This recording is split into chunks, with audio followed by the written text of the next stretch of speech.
Hello guys, what's up, hope you are doing it. We are back in this video और हम देखने वाले हैं दो बहुत इंटरेस्टिंग टॉपिक के बारे में, जो है ऑटो और रजिस्टर कीवर्ड्स। तो आप सोच रहे होंगे ये जो दोनों कीवर्ड्स हैं ये शायद ही कोई आजकल यूज़ करता होगा। तो उसका रीज़न ये है कि in modern see the compiler has become so smart enough कि वो सारे काम कर देता है जो ये दोनों कीवर्ड्स करते थे। But while learning C it is very important to cover all this 32 keywords. वो वर्क कैसे करते हैं, उनका काम क्या है, सो वो सब बहुत ज़रूरी है। टॉकिंग अबाउट कीवर्ड्स, हम जानते हैं कि जो ये 32 कीवर्ड सी में है वो सी प्लस प्लस में भी यूज़ होते हैं, क्योंकि C plus plus superset है सी का। तो जो ये ऑटो कीवर्ड है जो सी में है ये सी प्लस प्लस में यूज़ होता है, बट उसका यूज़ डिफरेंट है सी प्लस प्लस में, वो डिफरेंट तरह से वर्क करता है। सो जब हम सी प्लस प्लस का करेंगे कोर्स, तब उसमें हम देखेंगे कि ये ऑटो कीवर्ड कैसे काम करता है। तो for now, without wasting time, let's dive into this two keywords. So auto keyword होता क्या है? तो हम यहाँ पे देख सकते हैं कि when you declare a variable using auto, it means that the variable has a life time that is limited to the scope of the block. So आपको ये अगर समझ में आ रहा होगा तो auto keyword is nothing but our local variable. So local variable में हमने जैसे देखा था कि जब हम उसे डिक्लेयर करते हैं तो जो ब्लॉक है उसके अंदर तक ही वो रहता है। तो जब भी वो उसका कंट्रोल या फिर वो ब्लॉक खत्म होता है तो वो वेरिएबल डिस्ट्रॉय हो जाता है। So that is only auto keyword. So इसके बारे में हम और देखेंगे अब। The storage of the variable is automatically allocated when the block containing the declaration is entered and it is automatically deallocated when the block is exited. So जैसे कि हमने देखा local variable के बारे में। और नेक्स्ट पॉइंट क्या है कि in modern C language the auto keyword is not commonly used because all the variables are automatically by default. So all the variable जो हम डिक्लेयर करते हैं टुडे इन टुडेज लैंग्वेज, तो वो automatically by default local variables के तौर पे use होते हैं उस ब्लॉक में। सो यहाँ पे एक हम एग्जांपल देखेंगे हमारा लोकल वेरिएबल या फिर ऑटो कीवर्ड के बारे में।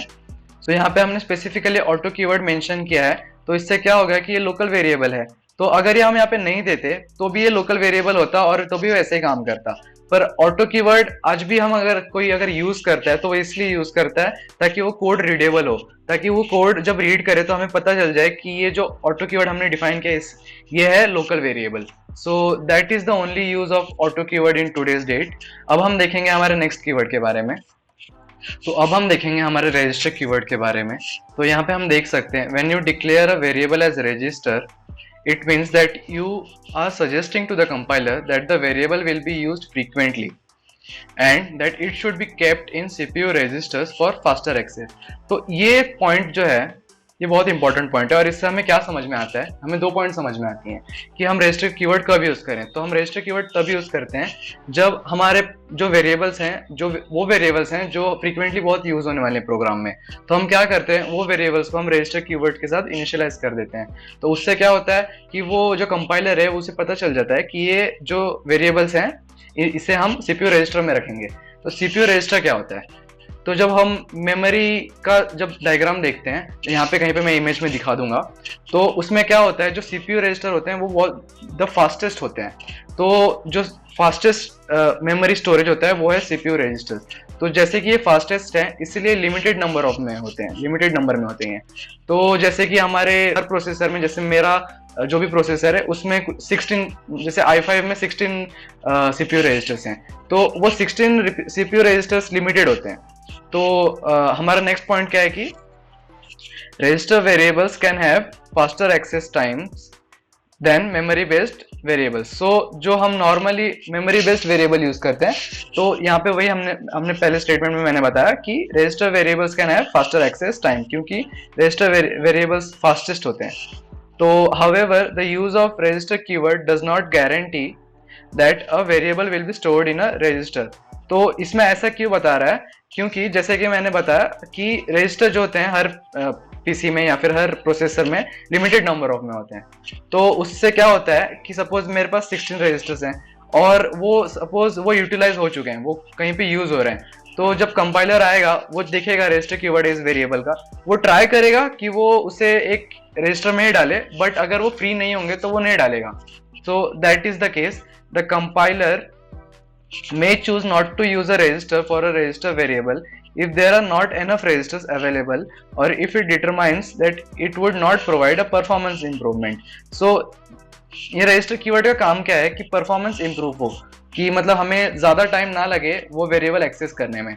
सो इन दैट केस हम उसे रजिस्टर में रख देते हैं। So this is our register keyword. तो ये हमारा एग्जांपल है, यहाँ पे हमने रजिस्टर कीवर्ड यूज किया है, यहाँ पे देख सकते हैं। तो हमने कैसे यूज किया है, हम जैसे हमारा वेरिएबल डिक्लेयर करते हैं नॉर्मली वैसे ही डिक्लेयर करेंगे, बट हम उसके आगे बस रजिस्टर कीवर्ड लगा देंगे। तो इससे होगा क्या, जब कंपाइलर आएगा तो ये एक्स जो है, एक्स के डेटा को वो एक रजिस्टर में स्टोर करेगा। अगर वो रजिस्टर फ्री होंगे तो एट दैट टाइम ये एक्स में 10 स्टोर कर लेगा, वो एक रजिस्टर में ये एक्स स्टोर कर लेगा। एंड देन ये वाई नॉर्मली स्टोर करेगा। रिजल्ट में हम क्या कर रहे हैं कि एक्स प्लस वाई ये कर रहे हैं, ऐड कर रहे हैं। तो ये हमारा था रजिस्टर कीवर्ड का एग्जांपल। तो हमने इससे क्या जाना कि जो ऑटो है, जो हमारा ऑटो कीवर्ड है और जो हमारा रजिस्टर कीवर्ड है, ये दोनों करते हैं लोग, अभी भी बहुत कम लोग इसे यूज करते हैं।